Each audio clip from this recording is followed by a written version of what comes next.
자, 이번 시간에는 우리 그 법인세 관련돼서 이제 이론부터 법인세법의 이론에 대해서 먼저 설명을 해 드리도록 하겠습니다. 보시고요. 자, 교재는 140페이지, 141페이지 보시면 되겠네요.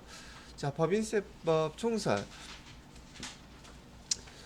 법인세법이라는 것은 법인 개인의 상대적인 개념으로서 법인이 세금을 내는 거에 대해서 법인이 얻는 소득에 대해서 납부해야 될 세금을 계산하는 것을 말해요. 여기 주의라고 되어 있죠. 소득세는 이론상 개인 소득세와 법인 소득세로 나눌 수 있는데 우리나라에서는 법인 소득세는 법인세라는 명칭을 사용하며 소득세는 개인 소득만을 의미한다. 지난번에 한번 설명했던 내용이죠. 이거는 그래서 우리나라에서는 그냥 소득세 그러면 개인 소득세를 의미하는 것이고 그다음에 법인 소득세는 그냥 법인세라고 이렇게 구분을 하더라 이렇게 얘기를 하고 있었어요. 부가세법에서도 부가세의 특징, 소득세법에서도 소득세의 특징 이렇게 얘기했던 것처럼 법인세법에서도 법인세법에서 사용하는 용어들을 잘 구분을 하셔야지 되는데 여기 보시게 되면 법인세의 특징이라고 해서 법인세의 특징은요 순자산 증가서를 사용하고 있습니다 라고 얘기를 하고 있어요. 이유에 어떻게 됐든 간에 법인의 순자산을 증가시키는 것들에 대해서 우리가 세금을 부과합니다. 이런 의미를 갖고 있는데요. 여기 내용을 보니까 법인세법은 순자산을 증가시키는 거래로 인해서 발생하는 수익의 금액을 뭘로 한다? 입금이라는 용어로 사용할 거예요. 순자산을 증가시키는 건 뭐라고 부른다? 입금이라고 부른다. 반대로 순자산을 감소시키는 거래는 우린 송금이라고 부른다. 우리 재무회계에서 수익이다, 비용이다 이렇게 구분을 했던 것이었었는데 여러분 혹시 기억을 할런가 모르겠어요. 여기서 얘기하는 순자산을 증가시킨다는 말이 우리 재무회계에서 바로 자본을 갖다가 뜻하는 용어예요. 재무회계에서 자본예를 법인세법에서는 순자산을 갖다가 이라고 구분을 한단 말이죠. 그러면 순자산이나 재무회계에서 자본이나 같은 말이네요. 똑같이 자본을 증가시키는 게 수익이었었잖아요. 그죠? 자본을 감소시키는 게 비용이었잖아요. 여기 법인세법에서는 자본을 여러분이 순자산이라고 이제 기억하시면 될 거고 수익을 입금이라고 기억하시고요. 비용을 송금이라고 기억하시면 그 단어가 어떻게 연결되는지 이해하시기가 좀 더 쉽지 않을까 싶네요. 그래서 우리 재무회계에서 수익에서 비용을 차감한 것을 우린 당기순이익이라고 봤던 것처럼 법인세법에서는요 입금에서 송금을 차감한 금액이 바로 과세 대상의 소득이다 당기순이익처럼 이렇게 구분을 하겠다는 얘기예요. 자, 그래서 순자산 증가설이라는 게 우리 재무회계로 따지면 자본이 증가한 거에 대해서 세금을 과세 대상 소득입니다라고 보겠다고 얘기를 하고 있다는 얘기죠. 자, 두 번째로 여기 권리 의무 확정주의라는 용어가 우리 법인세법에서 사용하는 용어예요. 법인세법은 입금과 송금의 귀속 사업연도를 그 입금과 송금이 확정된 날이 속하는 사업연도로 하고 있어 권리 의무 확정주의를 채택하고 있습니다 라고 얘기를 한 거예요. 이거는 우리 재무회계로 비교하면은요 이런 거하고 비슷한 거죠. 우리 그 손익의 이형 같은 경우 보면 우리가 보험료를 갖다가 납부했을 때 올해 거 내년 거 같이 기록했죠. 그런데 우리 수익으로 비용으로 인식하는 거는 올해 것만 잘라서 얘기했잖아요. 그죠? 그러면 그 기간 동안 기준 날짜가 12월 31일을 기준으로 해서 관리 의무 얘가 그냥 확정이 안 되고 아직 예정이다 아직 이루어지지 않았다 그런 것들은 빼버리겠다는 얘기예요. 그런 것처럼 자 그래서 손익의 이연 예상 기존 과목 하나 설명을 해드렸고 이런 경우도 있어요. 이게 아마 더 간접할 텐데 권리 의무 확정주의에서 여기 한번 써볼게요. 12월 31일 우리 그 결산일을 기준으로 해서요. 지금 우리 회사에서요 기부금을 납부했어요. 기부금을 납부했는데 약소금을 발행했어요. 약소금을 발행했는데 100만원짜리라고 가정합시다. 그러면 이거 우리가 약소금을 발행했으면 좀 차변에 우리 기부금 냈으니까 회계 처리할 때 여기 기부금하고 비용 처리하겠죠. 물론 영업 외 비용이에요. 100만 원 이렇게 처리하고, 그다음에 지금 약소금은 만기가 언제냐면 내년 1월 15일이에요. 그럼 만기가 아직 됐어요? 안 됐어요? 안 됐죠. 여기는 뭐라고 써야 돼요? 어음은 발행했지만 그 만기가 아직 안 돼서 돈이 지급되지 않았단 말이죠. 그럼 미지급금 쓰겠죠. 미지급금 써갖고서는 100만 원 이렇게 써놨어요. 자, 상황을 보세요. 기부금은 지금 결산하는 시점에 지금 기부금이라고 회계 처리가 되어 있단 말이에요. 즉 손익계산서 상에 비용으로 들어갔다는 뜻이죠. 여기 날짜를 이렇게 잘라 놓을게요. 근데 얘가 지금 그 부채가 확정이 된 거예요? 아직 확정이 안 된 거예요? 안 됐죠. 미지급금이잖아. 얘는 확정은 언제 확정이 되는 거예요? 지금 이 어음의 만기인 내년 1월 15일이 돼야 확정이 되겠죠. 부채가 확정이 돼서 돈을 지급해야 된단 말이에요. 이해가 됐죠? 자, 이런 경우에 얘 비용으로 또는 재무회계에서는 비용으로 인정하지만 여기 법인세법에서는 비용으로 얘를 인정하겠어요? 인정하지 않겠어요? 이게 확정된 게 아니잖아. 어음을 줬기 때문에. 그죠? 그래서 여기 권리, 의무, 확정주의라고 얘기하는 것은 여기 같은 경우는 즉 의무죠. 돈을 지급해야 될 의무. 확정이 안 됐으므로 재무회계에서는 얘를 비용으로 처리해놨지만 이렇게 비용으로 처리해서 손익계산서에 반영을 했지만 지금 법인세법에서는 얘는 송금으로 인정을 해준다 안 해준다. 이거 인정 안 해준다고요. 왜? 여기 법인세법은 권리 의무 확정주의라는 걸로 계산할 거예요 라고 알려주고 있잖아요. 그럼 권리 의무가 확정됐다 안 됐다 어떤 의미인지 아시겠죠? 얘는 언제 송금으로 인정되는 거예요? 올해? 올해는 안 돼. 다음 내년도 이 해가 돼야지 송금으로 권리 의무가 확정됐을 때 그걸 인정을 해주겠다는 얘기를 갖고 있는 뜻이에요. 이게 물론 이런 내용들은 이제 차후에 규정들을 계속 공부하면서 설명은 해드리겠지만 법인세법에서 법인세의 특징은 순자산 증가설이다, 권리 의무 확정주의다. 요 용어를 딱 듣는 순간 아 이거 법인세법 얘기하는 거구나 라고 여러분이 알아들으실 수 있어야 된다는 얘기죠. 아까 또 입금, 송금도 얘기해드렸죠.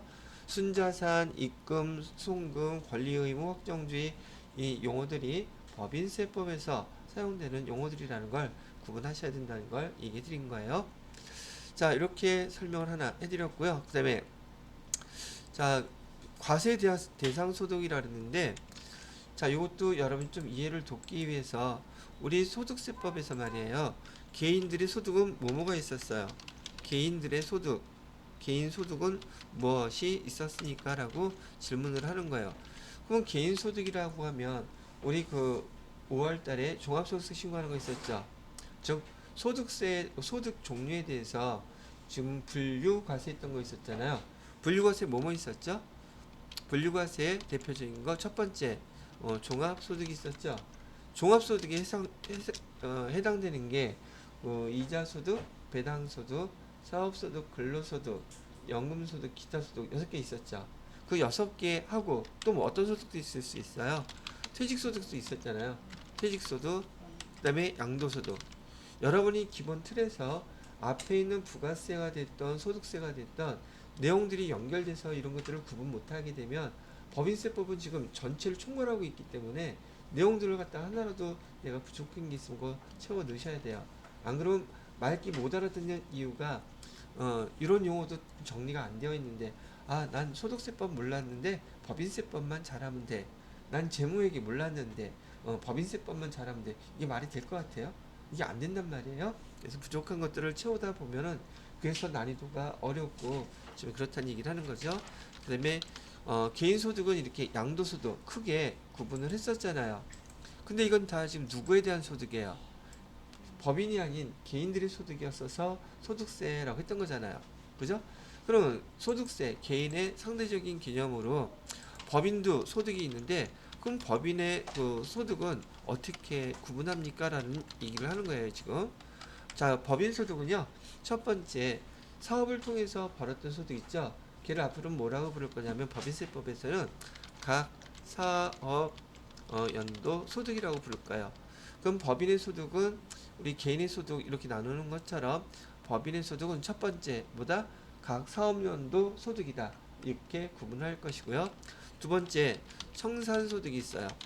청산소득이라고 부른다. 세 번째, 토지 등 양도소득이 또 있다. 법인도 그 부동산에 대해서 양도소득이 있더란 말이죠. 여기는 지금 안 나왔는데 하나 더 적어 놓으세요. 미환류 소득이라고요. 그래서 법인의 소득은 크게 네 가지로 구분이 됩니다. 첫 번째는 뭐고요? 각 사업연도 소득. 두 번째 소득은 뭐고요? 청산소득. 세 번째 소득은 뭐고요? 양도소득. 마지막 소득은 뭐고요? 미환류 소득. 법인세법에서 법인의 소득 네 가지 뭐뭐 있습니까? 라고 물어보면 요게 톡 튀어나와야 돼요. 물론 이 중에서 가장 중요한 것은 각 사업연도 소득이에요. 회사에서 법인이 영업을 하고 벌어들인 소득인데 이 각 부르는 용어, 명칭 여러분이 청산소득이란 말은 거의 들어보지 못했던 얘기잖아요. 더더군다나 미완료 소득이란 말 들어본 적 있어요? 그러면 거기 미완료 소득이 뭐 어쩌고 이게 뭐 대본에 그냥 그런 질문 나오겠죠. 아니 미완료 소득이 뭐예요? 라고 할 거 아니야. 그죠? 용어를 모르니까. 그러니까 여기 지금 처음 제가 설명드리면서 법인세법의 교재에 나오는 용어 최소한 용어부터 먼저 알고서 그 다음에 설명을 듣든지 문제를 풀든지 해야지 용어도 모르는 상태에서 설명을 100번 들어봤자 이해가 될 리가 없잖아요. 그죠? 자, 그래서 우선 여기 나와 있는 이거 기억하셔야지 돼요. 법인의 소득은 몇 가지가 있다? 네 가지. 첫 번째 뭐 있어요? 각사업연수. 두 번째는 청산소득. 세 번째로는 양도소득. 네 번째로는 미활. 그걸 딱 가정수를 갖다가 머릿속에 외우고 계셔야 돼요. 그래서 법인세법에서 법인의 소득의 종류에는 각 사업연도 소득, 청산소득, 양도소득, 미완료 소득이 있다. 맞는 말이에요? 틀린 말이에요? 이런 거 물어보면 당연히 맞는 말이지. 금방 찾을 수 있죠. 근데 이게 암기가 안 되어 있으면 얘가 무슨 소득이야? 당연히 이게 맞는지 모르는지 헷갈릴 수밖에 없을 거 아니겠어요. 그래서 이거는 꼭 외워두시라고 얘기 드리고 여기 세 가지에다가 미완료수도 하나 더 추가시켜 드렸습니다. 물론 해당되는 거 하나씩 돌아가면서 계속 설명을 해드릴 거고요. 자, 그러면 각 사업연도 소득은 어떻게 계산합니까? 라고 물어보면은 우리 수익에서 비용 빼는 것처럼 입금에서 송금을 뺀 총액을 공제하여 계산한 금액을 뭐라고 부른다? 각 사업연도 소득이라고 부른다.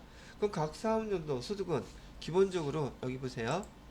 여러분 그러면 조금 이해를 도우려고 자꾸 신경 쓰는데 우리 재무회계에서 수익이라고 그러는 걸 법인세법에서는 입금이라고 부른다고 얘기해 드렸었고요. 그 다음에 비용이라고 부르는 것을 법인세법에서는 송금이라고 부른다고 했었죠.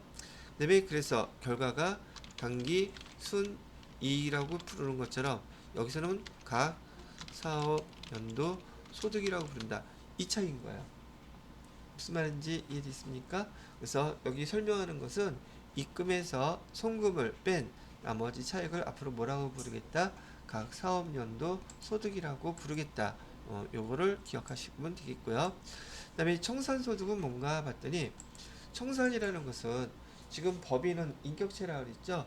법으로서 인격이 부여된 그런 인격체인데 자, 이 법인이 해산을 한대요. 더 이상 사업 안 하겠다는 뜻이에요. 해산하는 경우 법인의 해산에 의한 자녀재산의 가액에서 해산 등기일 현재 자기 자본을 공제한 금액 그걸 갖다가 우리는 청산소득이라고 불러요. 청산리 벽계수야 소리가 나겠죠. 자, 이건 무슨 말이냐면 이런 말이에요. 여러분이 배우셨던 재무상태표 제가 잠깐 한번 그려볼게요.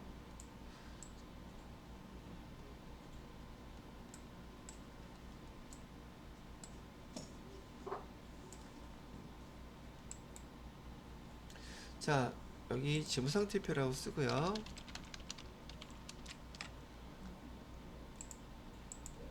자산은 100, 부채는 30, 자본은 70.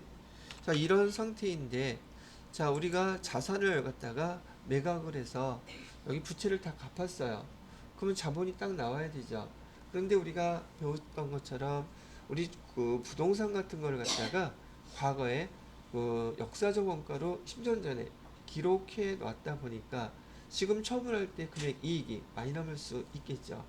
그래서 우리가 자산을 다 몽창 다 팔았더니 얼마가 나왔었느냐 하면 실제로 판매를 하고 나서 보니까 얘가 150 정도, 아니 150이라고 할까? 그래요. 그냥 넉넉하게 200이라고 가정합시다.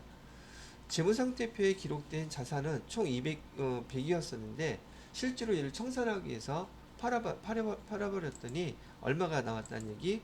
200이 나왔어요. 그러면 200 중에서 30은 갚을 수 있겠죠. 30을 갚고도 얼마가 남았어요? 170이 남았죠.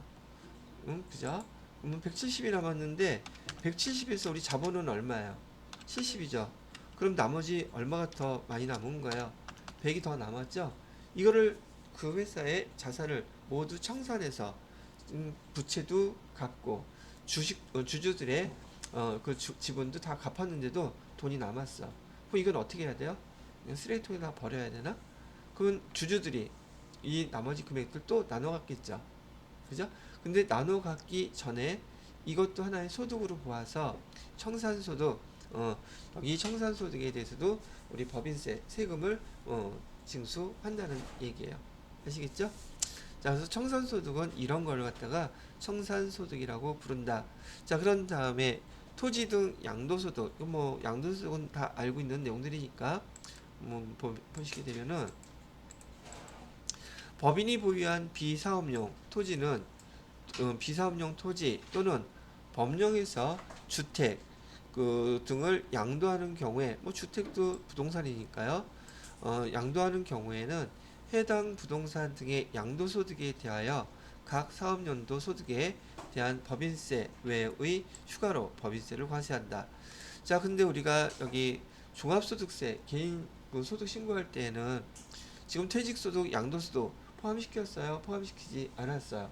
별도로 계산했는데 법인세법에서는 여기 각 사업연도 소득뿐만이 아니라 이 양도소득도 법인세 세 계산할 때 포함해서 계산을 하겠다는 얘기입니다. 그래서 법인의 소득에는 양도소득도 포함해서 법인세 세금을 납부한다. 그런데 여기 앞에서 우리 종합소득세 배울 때는 소득세에서는 양도소득이나 퇴직소득은 우리 종합소득 신고할 때 세금을 부과하는 게 아니라 별도의 세금 계산 방법에 의해서 별도로 세금을 계산했었단 말이죠. 근데 법인인 경우에는 양도소득이 법인세 낼 때 포함돼서 납부를 해야 한다는 얘기예요. 자, 그 다음에 미완료 소득은 간단하게 설명을 해드리게 되면 이런 거예요. 법인이 사업을 통해서 이익이 생겼어요. 근데 그 이익은 일정 부분을 갖다가 주주라든지 또는 종업원이라든지 그다음에 투자 목적으로 회사에 다시 환원을 시켜야 돼요. 일정한 금액만큼을. 근데 이 회사는 돈만 벌었다 하면 계속 모아놓기만 하고 있어. 그래서 일정한 부분에 대해서 번 돈을 이렇게 다시 환원을 시키지 않으면은 그 환원시키지 않은 금액에 대해서 별도로 또 세금을 부과합니다. 이런 것들을 우리 미환류 소득이라고 부르는 것이고요. 그래서 기본 우리 법인세법에서 얘기하는 소득에 대해서 네 가지를 구분해서 알려드렸습니다. 제일 포인트는 각 사업연도 소득이 우리한테는 제일 포인트가 되는 소득이라고 기억하시면 되겠고, 각 사업연도 소득에 대해서 계산하는 것도 배우도록 할 것입니다.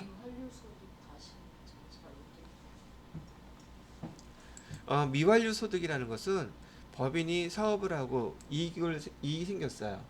근데 그 이익의 일정 부분을 주주한테 배당을 하든지, 그 다음에 종업원들한테 급여 상여로 나누어 주든지, 회사 차원에서 투자를 하든지, 이렇게 일정 부분을 환원시켜 줘야 돼요. 근데 그걸 안 지켰어. 그럼 돈을 환원시키지 않았으니 돈이 남았겠죠. 그 남은 돈에 대해서, 환원시키지 않은 돈에 대해서 세금을 부과하겠다는 얘기예요.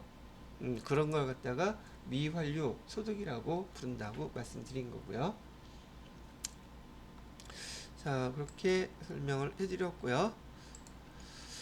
자, 그 다음에 법인세의 납세 의무라고 되어 있는데, 납세 의무 하게 되면 지금 우리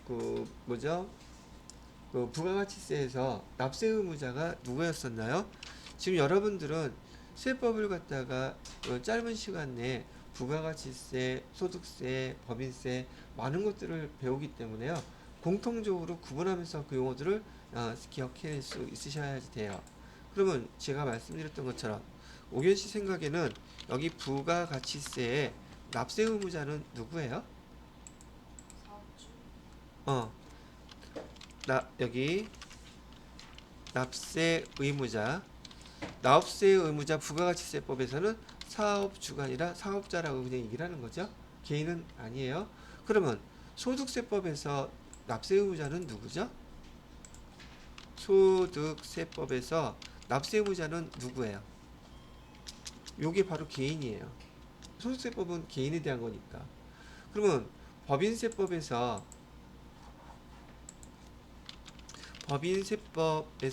납세 의무자는 누구겠어요? 당연히 법인. 이런 거 이렇게 구분할 수가 있어야지 돼요. 납세 의무자가 각 세법마다 불리는 명칭, 대상이 누가 세금을 납부해야 되는지 제가 누누이 강조하는 것들은요. 어느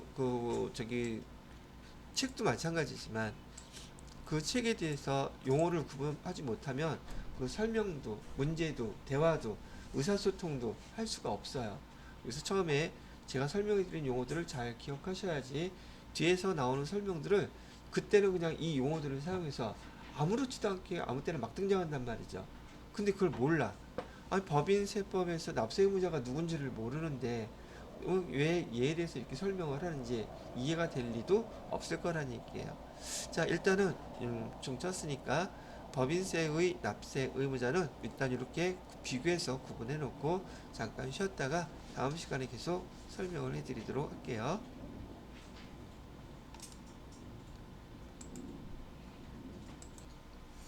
자, 지금 말씀드렸던 것처럼 여기 법인세법에서의 납세 의무자는 법인이에요. 근데 이 법인을 우리는 크게 두 가지로 이렇게 구분한단 말이죠. 우선 내국 법인이냐 외국 법인이냐요.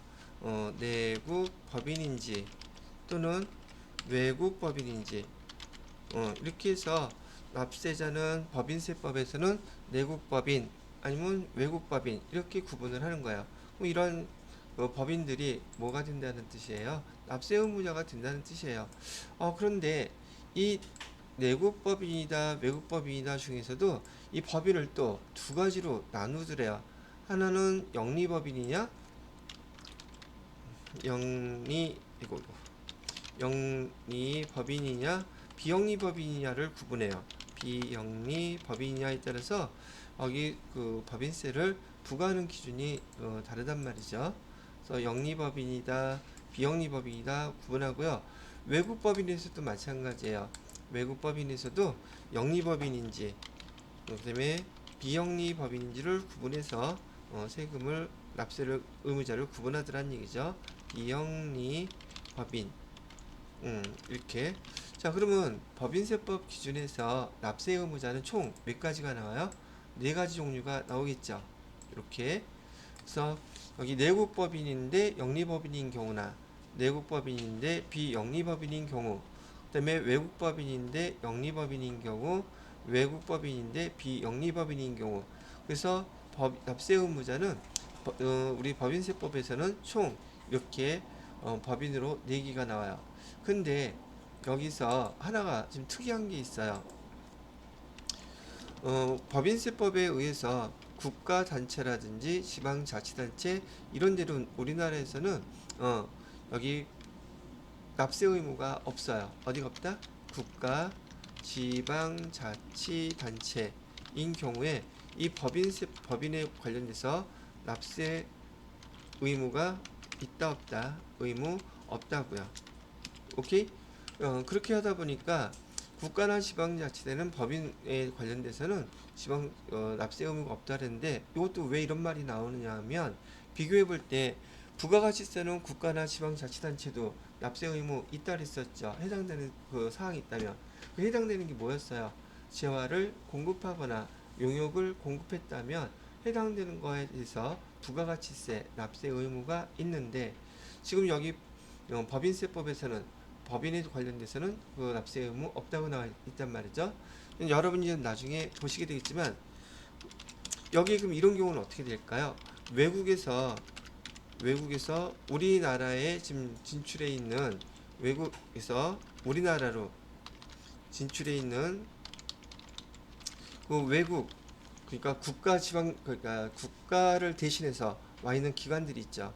또는 저기 국가를 대신해서 또는 지방자치 단체를 대신해서 우리나라에 와 있는 그런 외국 기관들이 있을 거란 말이죠. 그런 기관들도 우리나라의 국가나 지방자치단체처럼 외국 국가나 외국 지방자치단체의 그런 지점이나 이런 것들이 우리 회사에 들어왔을 때 여기는 납세 의무자가 되느냐 이런 걸 물어본다는 얘기예요. 될까 안 될까? 우리나라는 납세 의무자가 아니지만 외국의 그 지방 국가 지방자치단체의 법인들은요 여기에 속한단 말이죠. 어디 속한다? 비영리법인에 속해요. 외국 법인에 비영리법인에 속한단 말이죠. 그럼 납세 의무자가 된다는 뜻이에요? 안 된다는 뜻이에요? 된다는 뜻이에요. 이런 거 구분하는 게 여러분들한테 시험 문제로 나올 거란 얘기예요. 자, 그래서 여기서는 이번에 뭘 가르치는데 조금 전에는 전 시간에는 법인의 사업소득 네 가지를 기억하시라고 얘기해드렸고 두 번째 여기 납세 의무자는 우리나라에 우리가 법인세법에서 구분할 때 지금처럼 이렇게 네 가지로 구분한다는 거 기억하셔야 되고 특이하게 뭐가 들어가 있다? 국가 지방자치단체가 들어가 있어요. 거기 또 외국이라든지 외국의 지방자치단체 이네들을 구분할 수 있는 게 여기에서의 포인트라고 보시면 된다는 얘기죠. 자, 그래서 여기 법인의 납세 의무자 교재에서 나온 걸로 정리를 하자면 내국법인, 그다음에 외국법인 구분을 하더라. 내국법인이란 뭘 뜻하나 봤더니 국내에 본점이나 주 사무소 또는 사업의 실질적인 관리 장소를 둔 법인을 우린 내국법인이라고 부르더라. 이렇게 기억을 하시고요. 외국법인은 당연히 본점이 외국에 있겠죠. 주사무소도 외국에 있는 경우를 외국법인이라고 불러요. 그 다음에 영리법인이라는 거 많이 들어봤을 테니까 목적 자체가 영리 목적으로 설립된 법인을 우린 영리법인이라고 부르고요. 그 다음에 학술, 종교, 자선 이런 영리가 아닌 사업을 목적으로 하는 법인을 우리는 비영리 법인이라고 합니다. 자, 그렇게 되어 있고 요거는 좀 중요한 말인데 지금은 여러분이 와닿지는 않겠지만 잘 받으세요. 조금 전에 우리가 영리 목적으로 영리법인이란 말을 사용했었는데 영리 목적이라는 게 뭐예요? 라고 보면은 영리 그 이윤을 추구하는 거 그건 알고 있어요. 근데 법인세법에서 정의하는 이윤이라는 것은 그 절차가 조금 더 디테일해요. 그래서 뭐가 좀 다른가 보면 영리라는 것은 이윤 추구를 목적으로 하는 사업 활동은 알아듣겠는데 뿐만이 아니라 그랬죠. 사업 활동에 발생한 그 이윤을 구성원에게 분배하는 행위까지 포함하는 개념이 영리라고 본다는 얘기예요. 자, 봐요. 아까 우리 그 미완료 소득이라는 거 있었잖아요. 법인이 돈을 벌었어요. 그 영리 목적으로 번 그 돈뿐만이 아니라 그 돈을 구성원한테 배부하는 과정까지 배부가 되는 그 과정까지를 포함하는 개념을 우리 영리라고 본다는 얘기예요. 그래서 요런 말까지도 혹시 여러분이 시험 문제에서 보기에서 나오게 되면 법인세법에서의 영리란 이윤을 추구를 목적으로 하는 사업활동만을 말한다. 맞는 말일까? 틀린 말일까? 아니라고요. 또 있다고요. 그 사업활동에서 발생한 그 이윤을 구성원에게까지 분배하는 행위도 포함하는 개념이 법인세법에서 영리라고 보는 문제란 얘기죠. 그래서 밑에서 보면 따라서 비영리법인도 수익사업을 할 수 있으나 그 수익사업에서 발생한 이윤을 그 구성원에게 분배할 수 없다. 이게 바로 이 내용 때문에 그렇다는 얘기예요. 자, 수익사업을 하나 또 예를 들어보면 여러분 저기 학교 다니실 때 보통 대학교에서 많이 고등학교도 하긴 하는데 규모가 좀 작으니까 대학교로 할게요. 대학교는 보통 교육을 목적으로 하는 비영리란 말이죠. 학교는 비영리 법인이에요. 근데 비영리 법인은 수익을 영리를 목적으로 하지 않는다 그랬었잖아요. 그런데 이 학교에서 영리를 목적으로 수익 사업을 할 수가 있어요. 대표적으로 여러분들의 그 식당이라든지 카페테리아 이런 데에서 그 건물을 빌려주고 사업권을 주고 일정한 소득을 챙길 수 있단 말이죠. 그러면 여기서 발생한 이 소득을 그러면 거기 있는 이사장이나 거기 뭐 집의 주주라든지 이런 사람들이 나누어 가질 수 있냐는 거예요. 여기서는 그 이윤을 구성원에게 분배할 수 있다고 했어요? 없다고 했어요? 이것조차도 구성원들한테 분배하면 안 된다는 얘기예요. 왜? 얘는 법인 자체가 비영리 법인이잖아.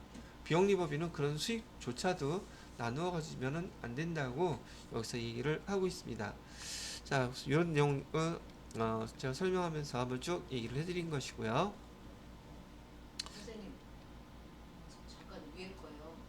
국가지방자치단체가 더 가기 전 진술을 나오죠. 비영리 법인인데 납세율은 없다는 거죠. 아니, 지금 요 앞에 부분은요, 지금 녹화해놨으니까 그걸 조금 이따가 들으세요. 바로 올려놓을 테니까. 자, 그 다음에 밑에 보시게 되면은요,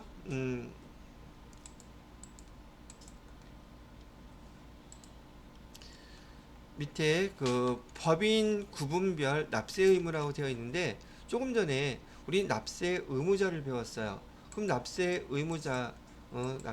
납세자를 배웠으니까 이 납세자들은 과연 어떤 소득에 대해서 납세 의무를 질까? 아까 소득은 네 가지 배웠죠. 끝에 하나 빠져 있는데 여기다가 미활유 소득까지 포함하면은 아까 설명드렸던 그 법인의 네 가지 소득 다 나와 있죠. 첫 번째 소득은 뭐였어요? 각 사업연도 소득, 그 다음에 양도소득, 청산소득, 미활유소득이 있는데 아까 처음에 써드린 순서대로 항상 일정하게 순서를 정해서 외우시는 게 기억이 오래갑니다. 자, 그 소득에 대해서 여기 내국법인인 경우 있잖아요. 내국법인은 영리법인일 경우 국내외 모든 소득에 대해서 각 사업연도 소득뿐만이 아니라 토지, 청산소득, 미완료소득 다 우리 납세 의무가 있어요. 자, 다시 한번 기본적으로 내국 영리법인은요 각 사업연도 소득, 그다음에 청산소득, 그다음에 양도소득, 미완료소득 모든 소득에 대해서 납세 의무가 있다. 그러면 내국법인인데 비영리법인인 경우에는 뭐에 대해서만 있다? 여기 각 사업연도 소득과 그다음에 여기 토지 양도소득에 대해서만 저기 소득에 대해서만 납세 의무가 있고 청산소득이라든지 미완료소득에 대해서는 납세 의무가 있다 없다 없다는 거예요. 결국은 전체 다 있는 거는 내국 영리법인은 네 가지 소득에 대해서 납세 의무가 있지만 나머지 것들은 청산소득과 미완료소득에 대해서는 납세 의무가 없다는 거예요. 이렇게 구분을 좀 해놓으시면 되겠고요. 자, 이번에는 그러니까 결국 보니까 여기 내국법인인 경우에는요 국내외에서 발생한 소득에 대해서 다 납세 의무가 있고요. 비영리법인인 경우에는 수익사업에서만 납세 의무가 있어요. 뭐에서만? 수익사업에서만 납세 의무가 있다. 거기에 반해서 외국법인인 경우에는요 외국 영리법인의 경우 국내예요. 국내 원천소득에 대해서만 납세 의무가 있고 외국 비영리법인인 경우에는 국내 소득 중에서 열거된 수익사업에서 여기도 수익사업이에요. 외국 비영리법인도 국내의 수익사업에 대해서만 납세 의무가 있다 이렇게 얘기를 하는 거죠. 그리고 제가 조금 전에 설명드렸던 국가라든지 지방자치단체 납세 의무가 있다 없다 없다고 나와 있죠. 이렇게 구분을 해 놓으시는 겁니다. 자, 그 다음에 여기 하나 더 외국 정부나 그다음에 외국의 지방자치단체는 비과세 법인 아니고 우리나라의 국가지방자치단체는 비과세 법인이지만은 여기 외국의 정부나 외국의 지방자치단체는 비영리 외국법인으로서 여기에 해당된다는 거예요.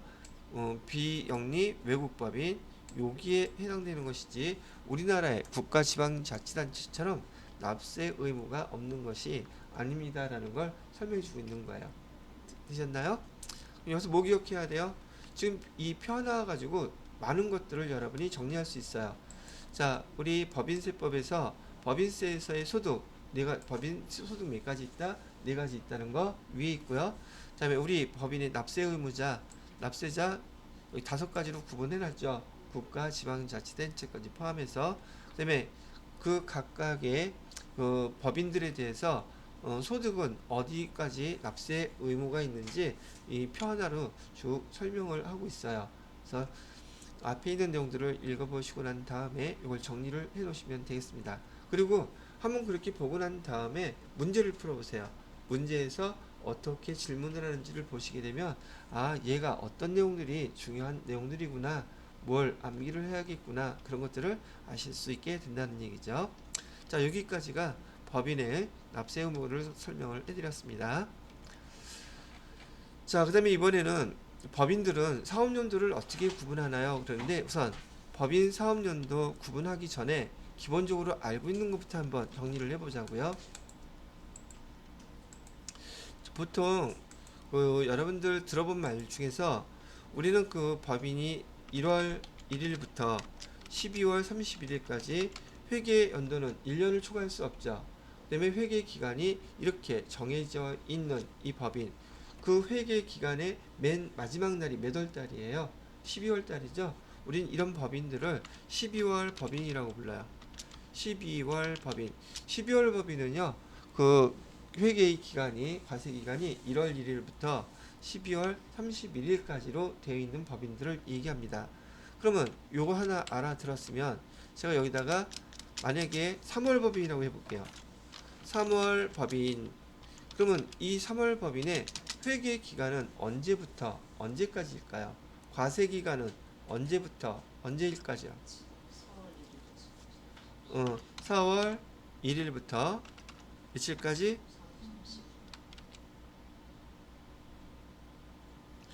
4월 1일부터 3월 31일까지 이렇게 하면 또 딱 1년 되죠. 예, 고현 씨가 말한 거 이게 맞았어요. 이런 걸 3월 법인이라고.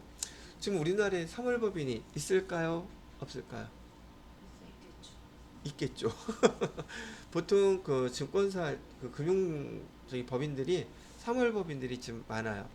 자, 그러면 이번에 이렇게 할까요? 똑같은 방법으로 6월 법인이라고 할게요. 6월 법인이라면 이 법인의 과세 기간은 언제부터 언제까지일까요? 7월 1일부터 언제까지? 6월 30일까지 이렇게 하면 되겠죠. 자, 그 다음에 이번에는 9월 법인 해볼까요? 9월 법인은 언제부터 언제까지겠습니까? 10월 1일부터 9월 30일까지 이렇게 되겠죠. 제가 있었던 다녔던 외국 법인은요, 대부분 다 9월 법인이에요. 그리고 이 법인의 뭐 매달 법인이라고 얘기한 것은 여하튼 여기 과세 기간은 좋다 이거예요. 과세 기간이 끝나는 날 기준으로 해서 다음 날부터 보통 법인세 신고 납부일은 3개월 이내예요. 그럼 3개월 이내라고 했으니까 12월 법인인 경우에 여기 법인세 신고 납부는 며칠까지 해야 되겠습니까? 맥시멈으로. 그 다음에 3월 31일까지는 법인세 신고 납부해야 되겠죠. 기본적으로 여러분들이 여기 법인이라는 용어들을 많이 사용하고 우리 그 뉴스라든지 또는 금융증권 이런 데서도 많이 얘기를 하는데 이런 개념이 없으면 그 내용도 마찬가지로 이해하기가 쉽지 않을 거란 말이죠. 어떨 때는 12월 법인이라고 했다가 어떨 때는 3월 법인이라고 했다가 이 법인이 왜 몇 월 달 이렇게 구분하는지 이것도 모르는 경우가 많이 있어요. 그래서 12월 법인인 경우 이렇게 법인세 신고 납부는 3개월 이내에 해야 된다는 게 기본 원칙이고요. 법인세 신고 납부를 이때까지 해야 된다. 그러면 3월 법인인 경우에는 3월 다음 날부터 해서 3개월이니까 6월 30일까지 해야 되겠구나. 그것도 알 수 있으실 거고, 만약에 6월 법인인 경우는 9월 30일까지, 9월 법인인 경우는 12월 31일까지 하면 되겠구나. 그래서 제가 말씀드렸던 외국 법인들이 9월 법인이 많은 경우는 여기 법인세 신고 납부를 언제까지 해야 되니까 12월 31일까지 해야 되니까 이 사람들은 이 외국에서 제일 큰 명절이 뭐예요? 크리스마스예요. 그렇기 때문에 그 크리스마스를 즐기기 위해서 법인들도 대부분 9월 법인이 많더라. 9월 그 크리스마스 연휴 전에 다 끝내고 싶은 거죠. 결산을. 자, 이렇게 참고해서 보시면 될 것 같고요. 자, 사업연도에 대한 거. 그러면 사업연도는 어떻게 결정을 하나요? 그 사업연도에 대한 얘기와 법인세 신고 납부는 어느 세무서에다가 일을 해야 되겠습니까? 그걸 물어보는 거예요. 자, 여기 원칙이라고 나와 있네요. 사업연도와 납세지의 원칙은 사업연도는 법령이나 법인의 정관에서 정하는 일회계 기간으로 한다. 자, 그 일회계 기간은 1년을 초과하지 못한다라고 되어 있죠. 자, 여기서부터 또 하나 이거 설명을 해드려 볼게요. 우리가 법인을 설립을 했어요. 그러면 그 법인을 보통 1월 1일 날 설립을 할까요? 아니면 매달 1일 날에 설립을 할까? 중간에 설립을 할까? 뭐 때에 따라서 다를 수도 있을까? 아무 때나 다를 수 있죠. 그래서 이 법인이 언제 설립이 됐다고 가져왔냐면 지금 5월 15일 날 법인이 설립이 됐어요. 법인 설립이 됐다고 한다면 지금 이 법인의 과세 기간은 언제부터 언제까지가 되겠어요? 1회계 기간은 초과할 수가 없으니 지금 몇 월부터 5월 16일부터 그 다음에 며칠까지가 되겠어요? 5월 15일까지 이렇게 하면 1년 되죠. 그죠? 근데 이렇게 하면 되게 골 때리잖아. 지금 우리나라 세법에 맞춰서 재무회계 입장에서 법인 입장에서 결산도 한 번 하고 재무회계 거기에 맞춰서 세금도 한 번 다 그냥 계산해 버리면 편리하겠죠. 이렇게 놔두게 되면 이거 6월달 끝난 것도 아니고 대부분의 법인세법의 세금은 얼마를 갖다가 1년 단위로 계산을 하게 되는데 너무 복잡해져. 그러다 보니까 이렇게 안 하고 여기서 조금 전에 뭐라 그랬냐면 여기 법령이나 법인의 정관 등에서 정하는 1회계 기간으로 한다는데 다만 그 회계 기간은 1년을 초과하지 못한다고 되어 있죠. 그래서 보통 어떻게 하느냐면 5월 15일 날 법인을 설립했다 그러면 있잖아요. 5월 15일부터 그 해에 12월 31일까지 지금 얘는 1년이 돼요? 안 돼요? 초과하지 않았죠? 이거를 갖다가 1회계 기간으로 결산을 해버리는 거예요. 1회계 기간으로 결산을 하고 그 다음에서부터는 그 법인의 시작 연도를 1월 1일부터 맞추는 거예요. 그러면 우리 회계 기간은 12월 31일로 그 해에 발생했던 모든 결산을 자료를 마감을 하고 거기다가 얘기를 하겠죠. 우리 회계 기간은요. 이제는 1월 1일부터 할 거예요. 며칠까지? 12월 31일까지 이렇게 하겠습니다. 그러면 1회계 기간은 1년이 거의 차지 않을 수밖에 없겠죠. 뭐 1월 1일 날 그 법인을 설립하지 않는 한 그렇게 해놓고서는 1회계 기간으로 끝내고 그 회계 기간을 이렇게 정할 수가 있습니다. 아까 얘기했던 3월 법인이 됐던 6월 법인이 됐던 그 전까지 결산을 끝내고 그 자기네들이 원하는 날짜부터 회계 기간을 1년으로 하겠습니다라고 신고하고 그렇게 결산을 하시면 됩니다. 자, 이건 사실 여러분들이 여지껏 TAT 2급까지 배울 동안 이런 내용들은 거의 설명한 적이 없었죠. 법인이라고 할지라도 법인 대상으로 이런 걸 설명을 할 저희가 없었지만 지금 우리 법인세법에서 법인에 대해서 배우는 것이기 때문에 이런 것을 설명을 해드리는 거예요. 자, 그 다음에 2번에 보시면 법령이나 정관 등의 사업연도에 관한 규정이 없대요. 이런데 사업연도에 관한 규정이 없는 내국법인은 따로 사업연도를 정하여 법인 설립신고 또는 사업자 등록과 함께 납세지 관할 세무서장에게 사업연도를 신고해야 된다. 지금 법령이라든지 우리 그 법인의 정관에 회계연도를 언제부터 언제까지 하겠습니다 라고 그런 걸 명시하지 않은 경우에 세무서장에다 어떻게 하라고요? 알려주라고요. 오케이? 법인의 설립 신고 할 때나 또는 사업자 등록하죠. 사업자 등록은 어디 가서 해요? 걔도 세무서 가서 해야 되죠. 거기서 물어보겠죠. 우리 지금 부가가치세 뭐죠? 사업자 등록증 신청을 하면서 거기 쓰는 날이 있을 거예요. 회계연도는 사업연도는 언제부터 합니까? 그러면 그때 거기서 써놓으라 이거예요. 음. 자, 여기 또 나와 있어요. 지금 여기 원칙에 대해서 여러분들한테 이 법인 관련돼서요 질문거리가 꽤 많아요. 여기 사업연도를 신고 안 했어요. 사업연도를 신고하지 않는 경우에는 무조건 매년 1월 1일부터 12월 30일까지 법인의 사업연도로 한다. 그러면 예를 들어서 여러분이 생각하시기에 지금 우리 주변에 법인 회사들이 많거든요. 그 정과를 만들어서 이런 걸 다 반영해서 철두철미하게 잘 지키는 그런 것들이 많을까 적을까? 적어요. 그러니까 사업연도 이런 거 신고를 해놨겠어요? 안 해놨겠어요? 안 해놨어. 그리고 사업은 계속해요.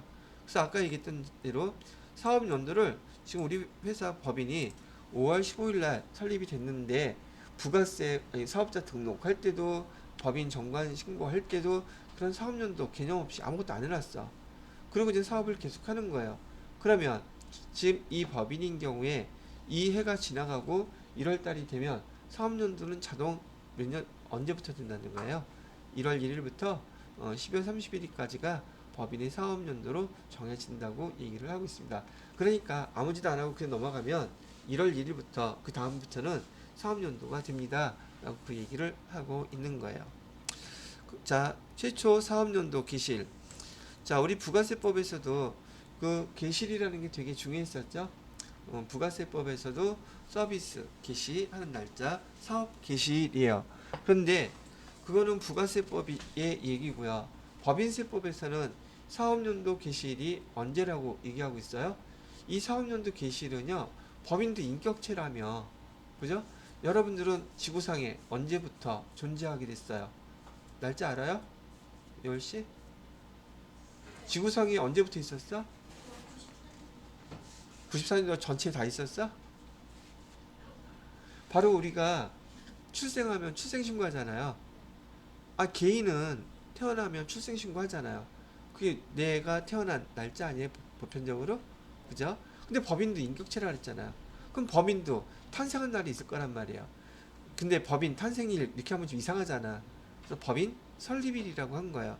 그래서 내국법인은 바로 이 내국법인이 설립 등기했다는 설립 등기일이 개인으로 따졌을 때 태어난 날이에요. 그래서 설립 등기일이 바로 사업연도 개시일이다 라고 보는 것이고요. 외국법인은 지금 법인 자체가 외국에 주사업장이 있고 다 있어요. 그럼 외국법인이 우리나라에 왔다면 언제가 사업 개시일이에요? 그러면 처음으로 국내 사업장을 갖게 된 날, 그날을 최초 사업연도 개시일로 본다. 이것도 시험 문제에서 많이 물어봐요. 어렵지는 않은데 여러분들이 보는 게 지금 처음 보는 것들이기 때문에 이 내용들이 되게 낯설게 보이실 거라고 생각이 들어서 제가 교재 여러분들이 스스로 혼자 교재 보고 이해할 수 있는 수준이 되려면 얼마나 좋겠어요. 시간이 많이 걸려요. 그래서 제가 아예 책을 하나씩 보면서 여러분들한테 여기 해당되는 내용을 설명해 드리려고 하는 거예요. 자, 법인의 최초 사업연도 개시일은 언제다? 내국법인은 설립등기일, 외국법인은 국내 사업장을 가지게 된 날, 이렇게 구분을 해주세요. 됐고요. 사업연도를 변경하고 싶어요. 아까 뭐 12월 법인이 됐던 3월 법인이 됐던 근데 나는 그 사업연도를 변경하고 싶을 때 어떻게 하면 됩니까? 라고 물어보는 거예요. 자, 보니까 사업연도를 변경하려는 법인은 직전 사업연도 종료일부터 몇 개월 이내? 3개월 이내 관할 납세지 관할 세무서장에게 이를 신고해야 된다. 그러니까 내가 사업연도를 변경하고 싶어요. 그러면 최소한 언제? 자, 또 해볼게요. 이거 지금 요거의 경우입니다. 자, 우리 회사에서 사업 개시일이 5월 15일이었어요. 근데 얘는 1년이 그 사업연도로 자동으로 개시일이 이날이기 때문에 1년이라고 한다면 아까 얘기 드렸던 다음에 5월 14일까지란 말이에요. 그럼 나는 뭘 변경하고 싶어요? 사업연도 변경하고 싶잖아요. 그럼 끝나는 날이 이날이죠. 요 날을 기준으로 사업 종료일부터 몇 개월 이내? 3개월 이내라 그러면 4월, 3월, 2월이죠. 2월 13일, 2월 14일 이전에 신고만 하면 돼. 사업연도 변경하겠습니다. 라고. 그러면 사업연도 언제로 변경할 건데요? 우리 사업연도는요, 이 날짜를 며칠 날 얘기했다 그럴까? 여기 2월 14일 이전에만 여기 세무서장에게 신고하게 되면 변경이 된다 그러는데 우리 2월 14일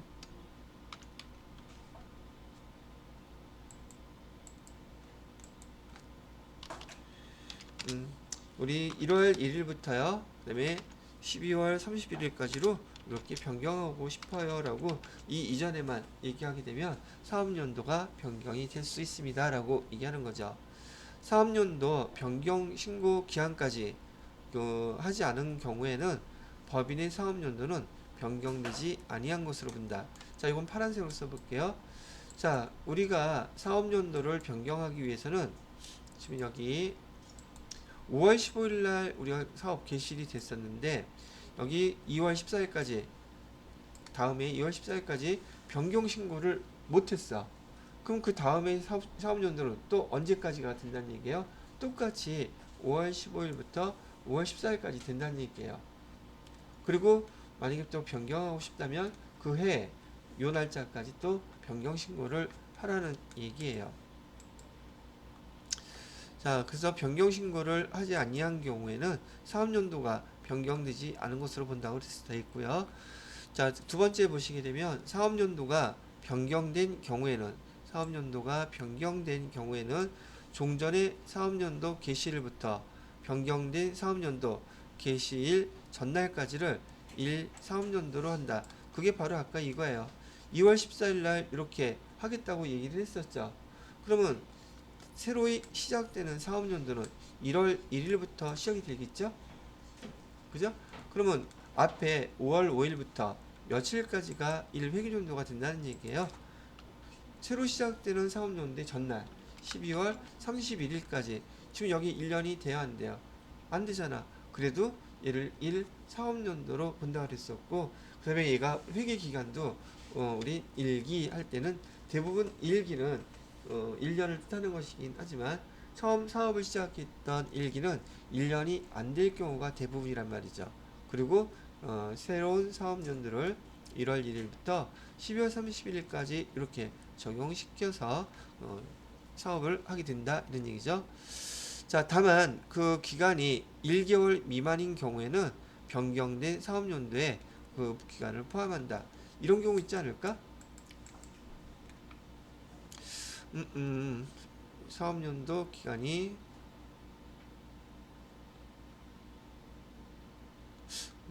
1개월 미만이다.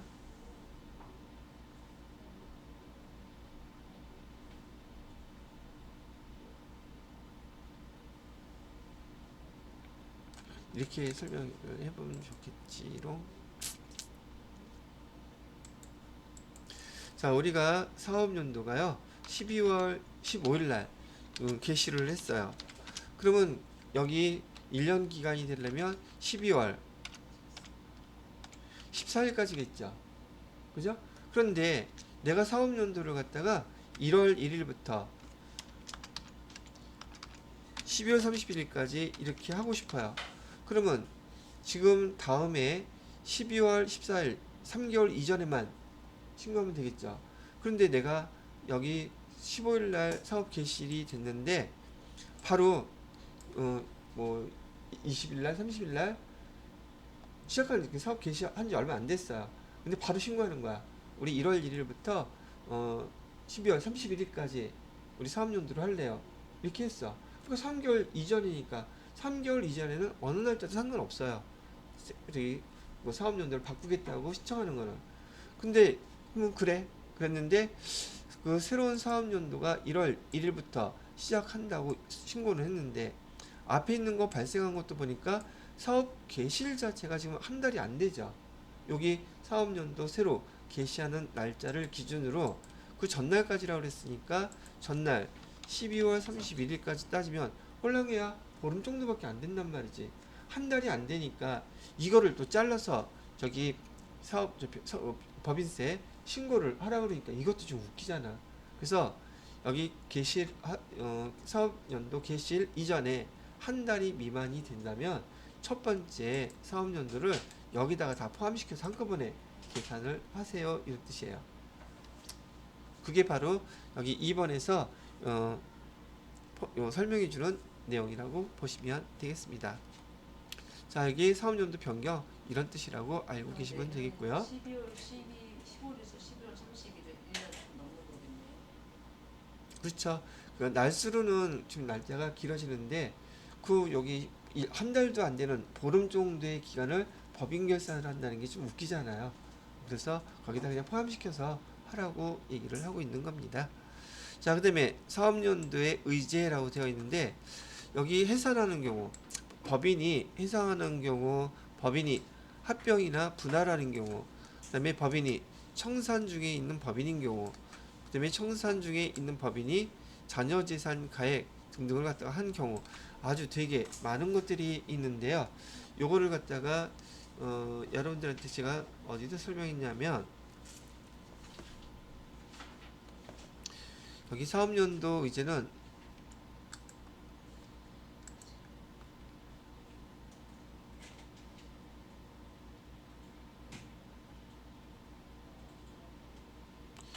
자, 여러분 교재 순서대로 제가 여기 적어놨는데요. 요거 참고해서 한번 보세요. 사업연도 의제라고 했을 때 해산하는 경우 2020년 1월 1일부터 7월 31일까지 사업연도가 1년은 안 돼요. 7개월 됐죠?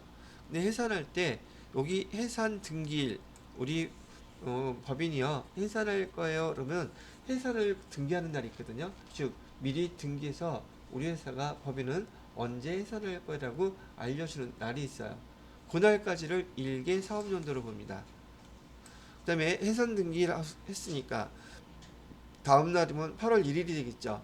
8월 1일부터 그 사업연도가 종료하는 12월 31일까지 사업연도 종료일까지를 또 1사업연도로 본다.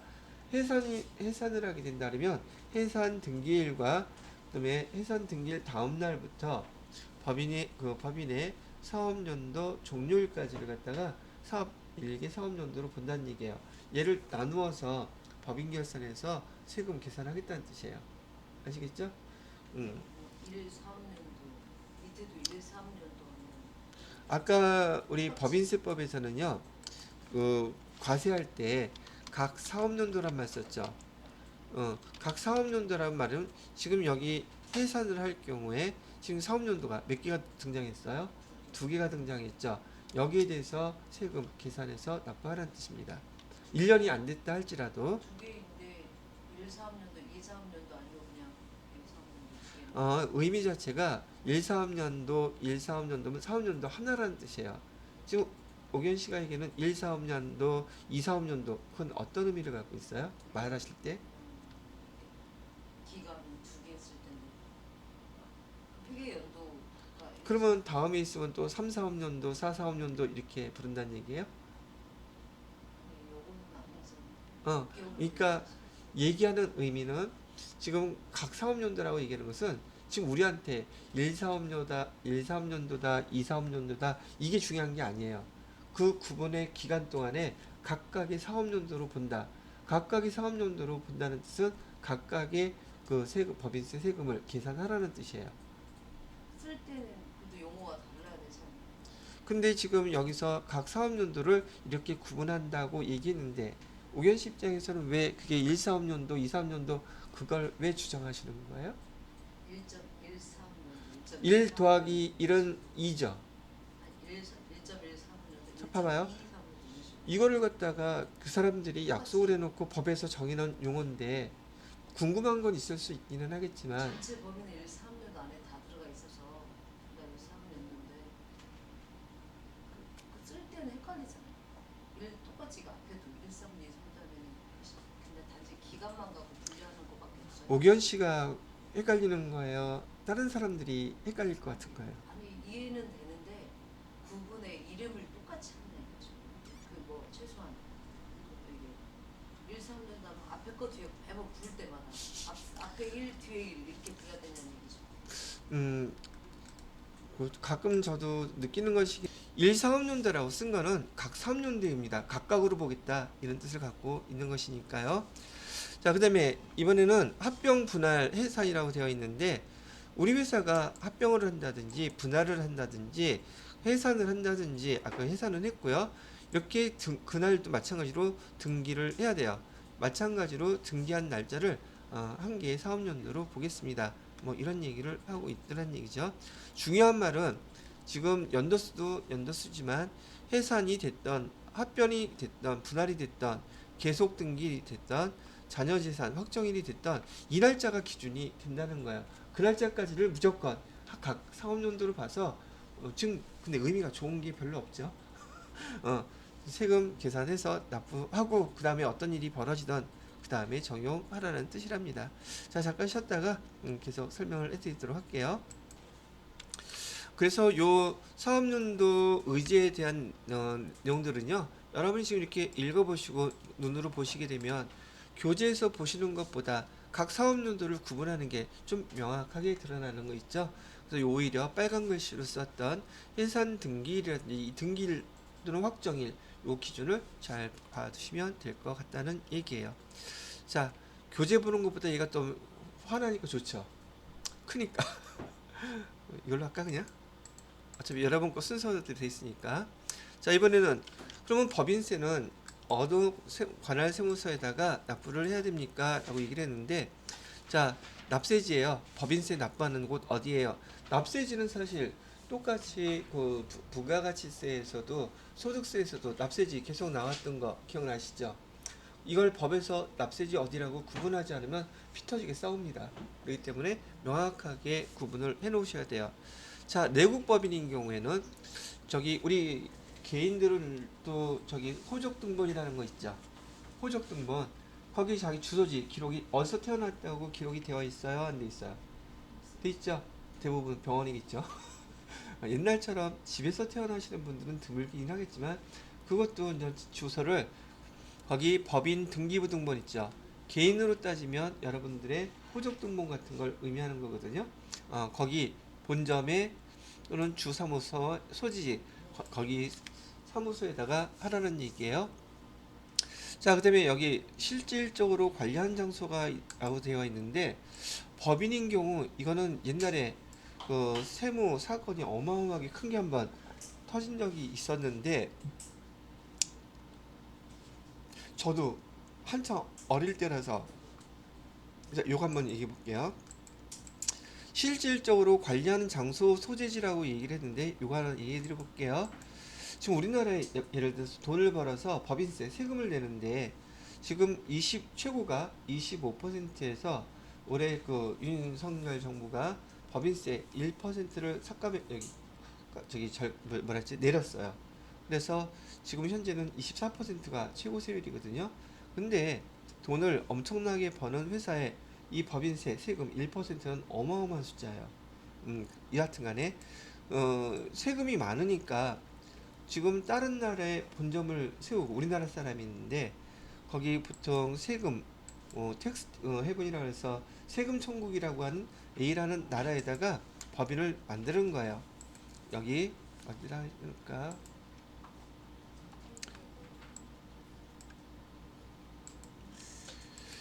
여기 A라는 국가에다가 여기 법인을 하나 설립을 했어요. 그리고 여기서 버는 돈이 생기면 법인 결산에서 세금은 어디에다 나겠어요? A 국가에다가 납부를 하겠죠. 여기는 예를 들어서 세율이 10%밖에 안 돼. 아니면 5% 되게 싸게 하자. 5%인데 똑같은 사업 내용을 우리나라에서 법인을 두고 본점을 두고 하게 되면은 얘가 25%라고 이렇게 얘기한다면 세금이 몇 퍼센트가 차이 나는 거예요? 그러면 여러분 같으면은 우리나라에다가 하겠어요? 외국에다 하겠어요? 아니 그래도 여기 하는 건 여기 한국에 있으면서 내가 여기서 사업을 다 할 수는 있어. 그렇다면 당연히 이렇게 하겠죠. 근데 국세청에서 바보예요? 이렇게 하면 가만 있겠어?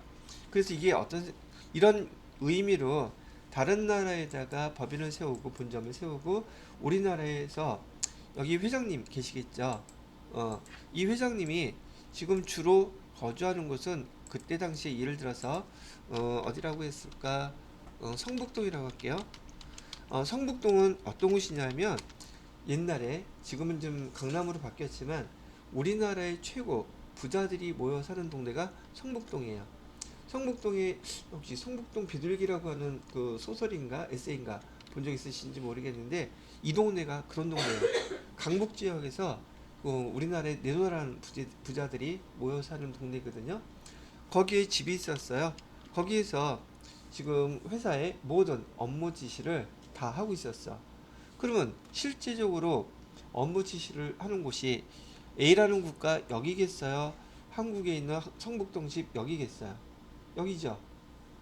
그러면 여기서 얘기하는 대로 법인 등기부 등본상 본점이나 주 사무소가 있는 소재지에다가 세금 납부하라면서요.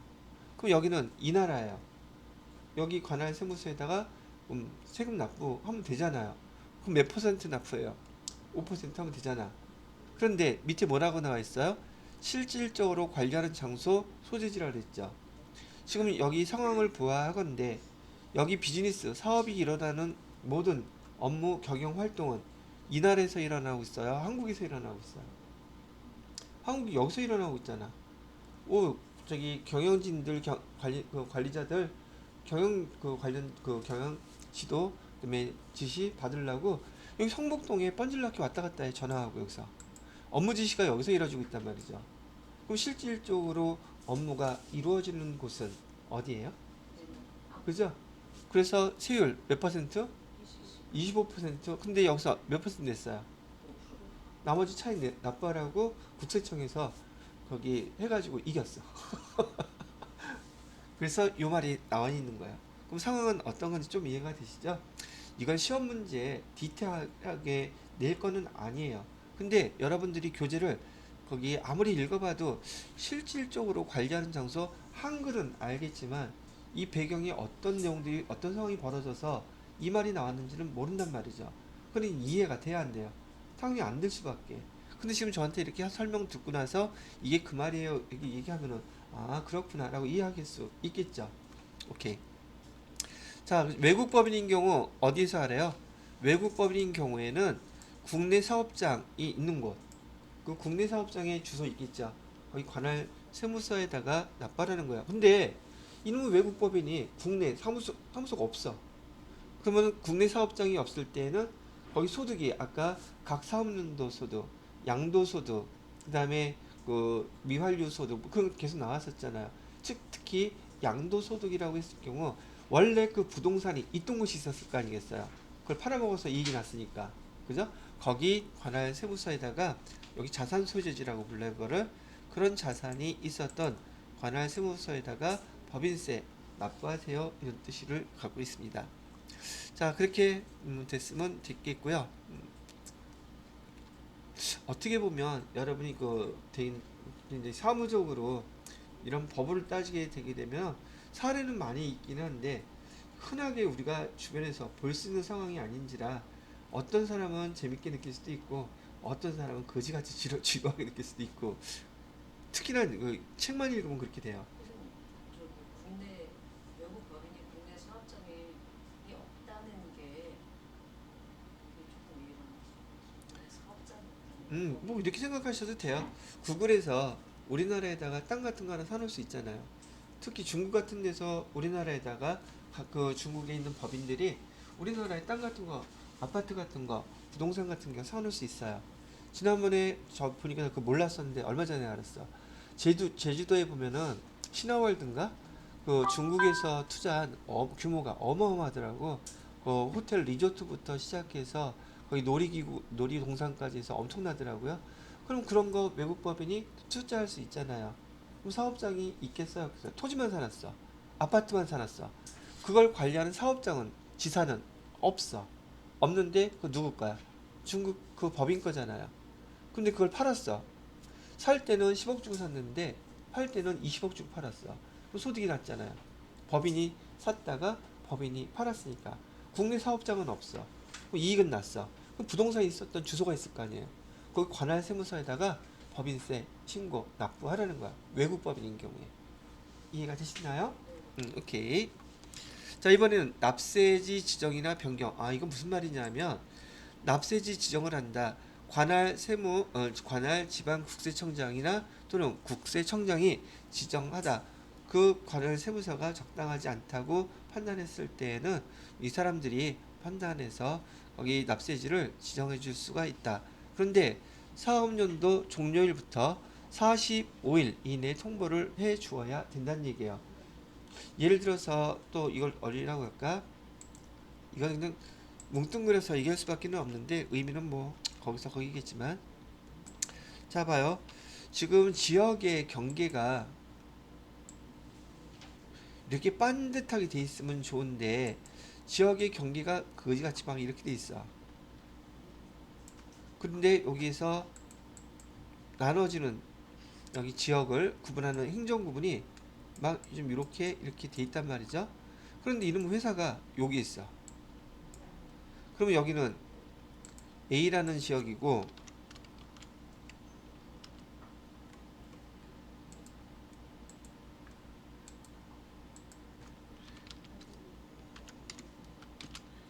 여기는 B라는 지역이라고 가정했을 때, 그러면 이 회사는, 이 법인은 A라는 지역의 세무서에다가 법인세를 신고 납부해야 될까? 아니면 B라는 곳에다가 법인세를 신고 납부해야 될까? 이놈 회사가 발이 팅 걸쳤어.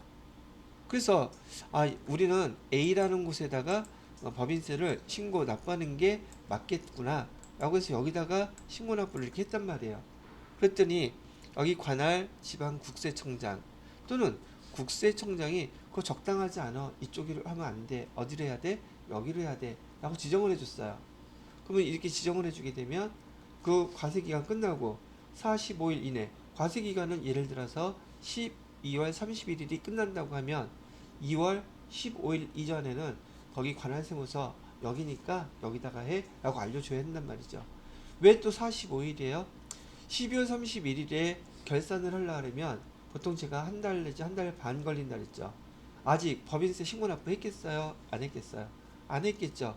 그러니까 결산이 이루어지는 그 시기 중간에 미리 알려줘야지 끝내자마자 법인세 신고 납부할 수 있는 상황이 벌어질 수 있지 않겠어요? 그래서 45일이라고 얘기를 합니다. 자, 그 다음에 납세지 지정을 할 때 얘기하는 거예요. 그래서 여기 A가 아니라 어디라고 지금 지정을 했다는 얘기예요. B라고 이렇게 지정을 했을 경우 45일 이내에 통보해 주고요. 그 다음에 납세지가 변경됐어요. 납세지가 변경되면 변경된 날로부터 15일 이내에 관할 세무서장에게 신고한다. 이게 무슨 말이냐면 여기 보세요. 처음에 거기 A라고 했는데 여기가 아니라고 해서 적당하지 않다 그래서 B라고 통보 받았어요. 그럼 여기 통보 받았으니까 이 법인은 이 B라는 곳에다가 지금 세금을 신고해야 된다는 거 알고 있죠. 그래서 여기 관할 세무서장에다가 통보받고 15일 이내에, 자 우리 여지껏 A라는 곳에다가 법인세 신고 납부하고 그랬는데 지금 여기 국세청장으로부터 여기 적당하지 않다고 해가지고 이쪽에다 납부하라는 지정을 받았다 라고 알려주라는 얘기예요. 이해가 됐어요? 날짜가. 근데 지금 그 전에 우리 법인 결산해서 신고 납부하기 전에 지금 1월 25일 날 뭐 해야 되죠? 부가세 신고 있죠. 부가세 신고할 때 예전에는 여기다가 했었는데 부가세 신고를 여기다 했어. 지정해준 대로. 그럼 굳이 또 알릴 필요는 없다는 거야. 왜? 아니까 A라는 데다가 세무서에도 안 하고 B에다가 한 거잖아. 그러면 여기서 자동으로 알아들었다. 국세청장이 여기 그 세무서에서 우리한테 얘네들이 신고 납부하게 됐구나 라고 안다는 얘기예요. 그래서 별도로 또 알릴 필요가 있다 없다? 변경 신고 다시 얘기해 줄 필요는 없다는 얘기예요. 그러면 종전 그 신고했던 A라는 여기 세무서에다가는 알릴 필요가 있겠다 없겠다? 알지? 뭐 좋은 소리 들으려고 얘기를 해요. 할 필요 없다는 얘기예요. 자, 이건 납세지 지정 및 변경은 그런 의미를 갖고 있습니다. 납세지 지정의 그 사업연도 종료일부터 45일 이내가 12월 31일 기준으로 10월. 자, 전제 조건을 제가 뭐라 그랬냐면 12월 법인이라고 했을 경우 법인이라고 여기 그러면 사업연도 종료일은 12월 30일이잖아요. 그러면 45일 이내 통보를 했잖아요. 종료일로부터 45일 이내. 그럼 며칠까지 통보해줘야 돼요? 10월 15일. 11월 15일. 11월 15일. 거기 납세지 지정 한번 잠깐 교재 좀 보실래요? 납세지 지정. 내가 이거를 잠깐만.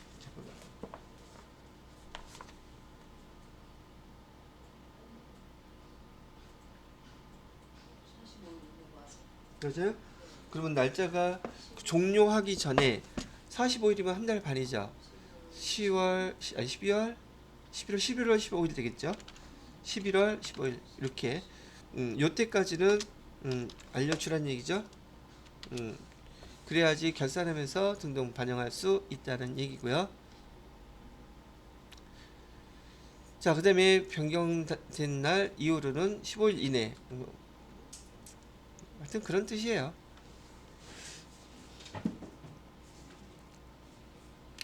납세지 지정, 납세지 변경. 그렇게 보시면 되겠네요. 자, 여기 1시간이 넘었네. 자, 일단 여기 여러분 교재에서는요, 여기까지 설명해 드린 거예요. 사업연도 의제, 납세지 구분, 법인 유형별 납세지 하고요. 납세지 지정 변경에 대한 설명을 먼저 해드렸고요.